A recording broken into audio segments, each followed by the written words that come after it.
ইরানে ক্ষেপণাস্ত্র হামলা চালিয়েছে ইসরায়েল ১৩ জুন ২০২৫। শেষ রাতের দিকে ইসরায়েল ইরানের উপর চালিয়েছে এক ব্যাপক ক্ষেপণাস্ত্র হামলা। মধ্যরাতে আকাশে জুড়ে ছড়িয়ে পড়া আগুনের লেলিহান শিখা এটি কোনো ছোটখাটো সংঘর্ষ নয়, বরং ছিল এক জটিল ও সুপরিকল্পিত সামরিক অভিযান, যা গত এক দশকের উত্তেজনার সবচেয়ে ভয়াবহ বহিঃপ্রকাশ। সাইরেন বেজেছে, আকাশ প্রতিরক্ষা ব্যবস্থা সক্রিয় হয়েছে, আর পুরো বিশ্ব প্রথমবারের মতো প্রত্যক্ষ করেছে এক উন্মুক্ত যুদ্ধের সূচনা। প্রাথমিক খবরে জানা যাচ্ছে, ইরানের সামরিক ও পারমাণবিক স্থাপনাগুলোর উপর ভয়াবহ আঘাত হানেছে ইসরায়েলি বাহিনী। গত কয়েক মাস ধরেই উত্তেজনা বাড়ছিল। আমেরিকা ও ইরানের পারমাণবিক আলোচনা ব্যর্থ হয়েছিল। ইসরায়েলের প্রধানমন্ত্রী বেনিয়ামিন নেতানিয়াহু আগেই হুঁশিয়ারি দিয়েছিলেন, ইরান যদি সীমা অতিক্রম করে এবং ইসরায়েলের সার্বভৌমত্ব নিয়ে কথা বলে, তাহলে তারা চুপ করে বসে থাকবে না। আজকের এই হামলা সেই কথারই বাস্তব রূপ। আমেরিকার গোয়েন্দা সংস্থা আগেই বুঝতে পেরেছিল ইসরায়েল একটি বড় হামলার প্রস্তুতি নিচ্ছে।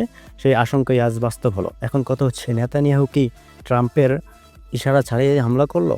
এই হামলার মাধ্যমে নেতানিয়াহু সরকার এক বিশাল বাজি খেলেছে ইরানের সাথে, ইরানের শক্তি ভেঙে দিয়ে মধ্যপ্রাচ্যের ক্ষমতার ভারসাম্য নিজেদের দিকে টেনে আনার জন্য। কিন্তু এর ফলে পুরো অঞ্চল জুড়ে যুদ্ধের আগুন ছড়িয়ে পড়ার ঝুঁকি প্রবলভাবে বেড়ে যাচ্ছে। এখন গোটা দুনিয়া তাকিয়ে আছে কি হতে যাচ্ছে। নামতাজ, যেটি ইরানের মূল ইউরেনিয়াম সমৃদ্ধকরণ কেন্দ্র, যেখানে লক্ষ্য করে একের পর এক বিশাল বিস্ফোরণ ঘটানো হয়েছে। ইসরায়েলের উদ্দেশ্য ছিল ইরানের পারমাণবিক সক্ষমতা ধ্বংস করা।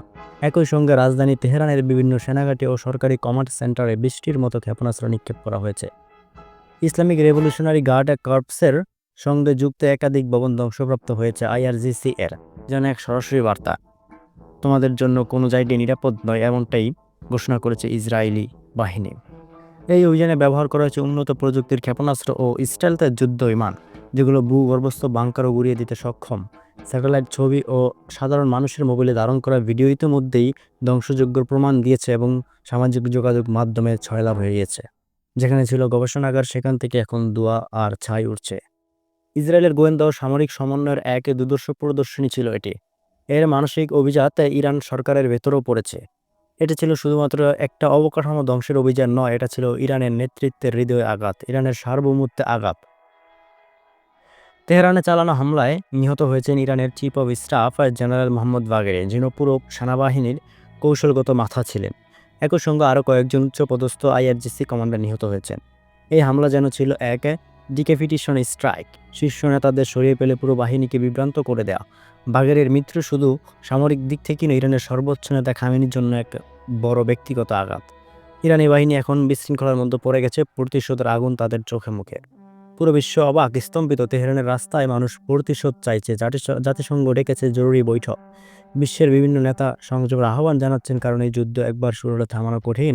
এবং ইরানের সর্বোচ্চ নেতা আয়াতুল্লাহ আলী খামেনি ঘোষণা দিয়েছেন, যে কোনো মূল্যে এর প্রতিশোধ নেওয়া হবে ইসরায়েল থেকে। আমেরিকা বলেছে ইসরায়েলের আত্মরক্ষার অধিকার রয়েছে, কিন্তু একই সঙ্গে আহ্বান জানিয়েছে উত্তেজনা প্রশমনের।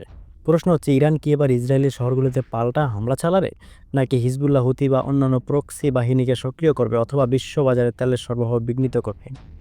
গতরাতের হামলার মাধ্যমেই তেলের দাম বেড়ে গেছে 7% সারা বিশ্বে। প্রতিটি সম্ভাবনায় ভয়াবহ পরিণতির বার্তা দেয়। এই রাতের ঘটনা শুধু আজকের মধ্যপ্রাচ্য নয়, পুরো বিশ্বের ভূরাজনীতিকেই বদলে দিবে। এখন আর ছায়া যুদ্ধ চলছে না, এবার সরাসরি যুদ্ধ শুরু হয়ে গেছে এবং দুনিয়া তাকিয়ে আছে কে কিভাবে প্রতিক্রিয়া জানায়।